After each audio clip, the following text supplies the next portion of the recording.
Nanalangin ulit si Lord sa pangalawang pagkakataon, pagbalik niya ulit, tulog. At sa oras na yun, nakiusap na si Lord. Ano ang sabi niya? Gising na kayo. Hindi man lang ba kayo makapagpuyat? Samahan ako. Kahit isang oras man lang kayong manalangin. Sapagkat sabi niya, malakas ang espiritu, subalit mahina ang laman. Hello? Amen. The spirit is willing, but the flesh is weak. Kaya sabi niya sa Matthew chapter 26, verse 41, magbantay kayo at manalangin upang huwag kayong madaig ng tukso. Ang espiritu'y nakahanda, ngunit ang laman ay mahina. Amen. See, kung gaano kahalaga ang panalangin. Pag may mga bagay na natutokso ka na, sa halip, nasakmalin mo yung tukso, manalangin ka na. Amen. Amen. Amen. Pag inaatake ka na ng kalungkutan, manalangin ka na. Instead na, kapag lungkot ka na, magpapatugtog ka pa rin ng mga music sa kwarto mo na mag-isa ka lang. Nasasaktan ka na nga, tapos pakikinggan mo, aray nako, ay sakit naman ang ginawa mo.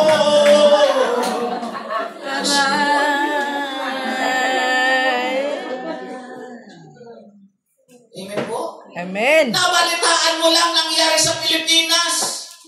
Chismis lang yun. Na mayroon na siyang iba. Huwag kang bastang naniniwala. Amen. Manalangin ka, huwag kang magmukmuk na nagpapatugtog ka pa ng music. Isang iiwanan, isang babalikan. Tapos mag-iimot-imot ka doon, ako yun, ako yun.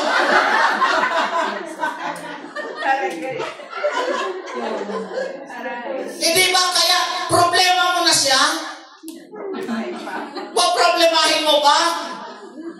Ang patugtogin mo yung hayaan mo na siya.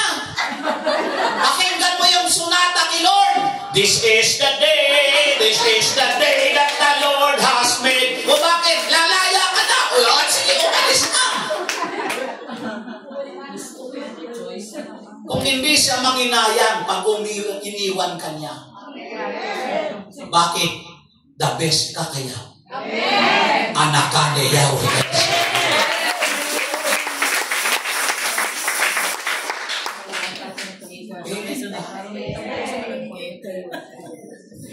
Yun ang kahinaan ng pulis eh.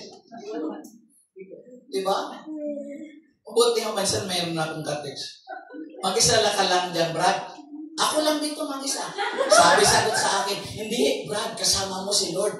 Akala mo naman, di ko alam na kasama ko si Lord.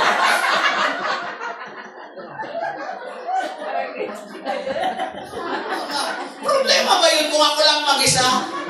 Eh, pwede naman akong tumawa na ako lang mag-isa. Magtatawa ako doon, tingnan ko sarili ko. O, ngayon, ang laki lang salamin ko sa kwarto. O di tayong dalawa mag-usap kung wala na ibang kakausap sa atin dito. O di ba si Lord nandito kasama natin eh. Bye pa kayo? Flesh versus spirit. For the flesh desire is contrary to the spirit. And the spirit what is contrary to the flesh. Galatians chapter 5 verse 17. Basa, sapagkat ilaban sa kagustuhan ng Espiritu at ang kagustuhan ng Espiritu ay laban sa mga pagnanasa ng laman. Maglaban ang dalawang ito. Kaya napipigilan kayo sa paggawa ng nais ninyong gawin. Yun yung pagbasa natin, mga kapatid ko sa Panginoon. Napipigilan daw tayo, mga kapatid. Now, how to overcome again? Number 2, discipline and crucify the flesh. Unawain mong mabuti. Disiplina at ipako na. What do you mean ipako? Pag pinako ba, tinalikuran na? Suko. Pako ko na. Those who belong to Christ Jesus, taas kamay ang mga anak kay Kristo. Have to crucify flesh with its passions and desires. Yung mga kinahihiligan natin. Kapag ikaw ay para sa Panginoong Jesucristo, sabihin mo sa katabi mo, ibahin mo na. Mag-iba ka na. Baguhin na natin.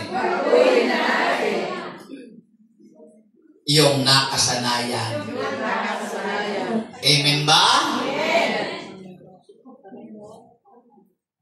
Galatians 5:24-25. At ipinako na sa cross. Teka muna. Children, nag-iba yata ang pagbasa. Ulitin natin. At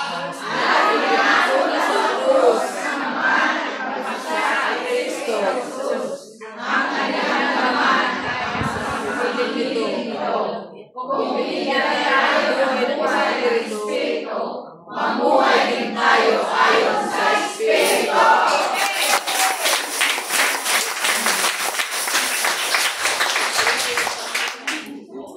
So, yung mga absent yun.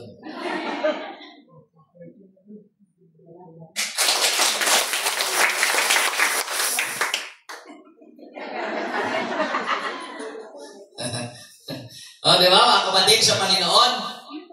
Ipinako na tayo sa krus. Tayong mga nakipag-isa kay Kristo. No?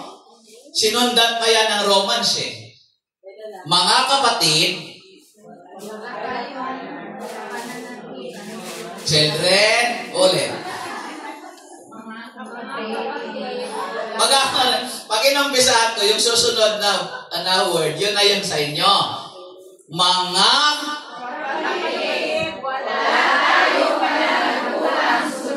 ang mga hilig ng laman upang mamuhay ayon sa katawang makalaman. Sapagkat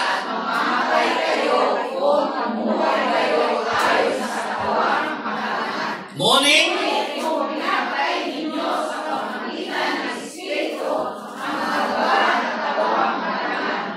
mamuhay kayo. Sino gustong mamuhay? Di ba? Maliwanag, mga kapatid sa Panginoon, disiplina sa sarili. And finally, how to overcome the work of the flesh. Number 3, trust in God's power. Trust in God's power. Rely on the Holy Spirit. Amen ba? John chapter 14 verse 26. John. Kung mayroon kayong Bible, John din yan.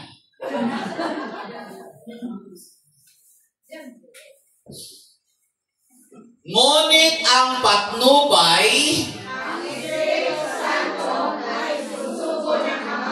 sa pangalan ko ang siyang magtuturo sa inyo ng lahat ng bagay at magpapaalala ng lahat ng sinabi ko sa inyo. Yan ang kahalagahan ng nananangan tayo sa pagkilos ng banal na Espiritu. Manangan tayo sa Kanya. Kasi siya yung nagpapaalala sa atin. Kung hindi mo na naaalala ang mga turo ng Diyos, iniwan ka na ng banal na Espiritu. Which is, sa aking buong paglilingkod ng almost 34 years, wala pa akong nalamang iniwan ng Espiritu ang kanyang mga anak. Minsan, tayo ang nang-iwan. Hindi tayo niya iniiwan eh. Amen po? Amen. Pangako ng Diyos yun eh. Pangako ni Kristo yun. Ang isa pang patnubay, ako'y aalis, ako'y babalik sa aking pinagmulan. Iiwan ko ang isa pang patnubay na makakasama-sama nyo sa buong buhay nyo hanggang sa dulo ng sanlibutan. Amen. So brothers and sisters, this is how we recognize that overcoming the flesh is not something you can do on your own strength. Hindi po natin magagawa ito sa sarili nating lakas, but through the power of the Holy Spirit. Amen. By trusting Him. Lubos tayong magtiwala sa Kanya. Amen po ba? Amen. Have faith in God's promises. Marami na akong nakilalang mga pamosong tao. Ang dami na nilang pangako na binitawan. Pero ang mga pangakong yon, hirap paniwalaan kasi walang natupad. Saan at kanino nagsimula ang I shall return? Makabalik ba? Hindi. Sino ang mga nakasama ni MacArthur? Si Magellan? Si Lapu-Lapu? Saan sila bumagsak? Saan sila pumunta? Saan sila dumaong? Sa Mactan, Cebu. At sino ang pumatay kay Lapu-Lapu? Hindi ko alam. Hindi ko alam. Kita mo, tatalino nyo. Isda na kaagad ang nasa isip. Sila yung nangako. Ang dami lang nangako. Pero mga makigiting, namatay, pero tuluyan ang hindi nakabalik. Pero ang kilala ko, nakilala nyo din, namatay, pero muling nabuhay. Yes.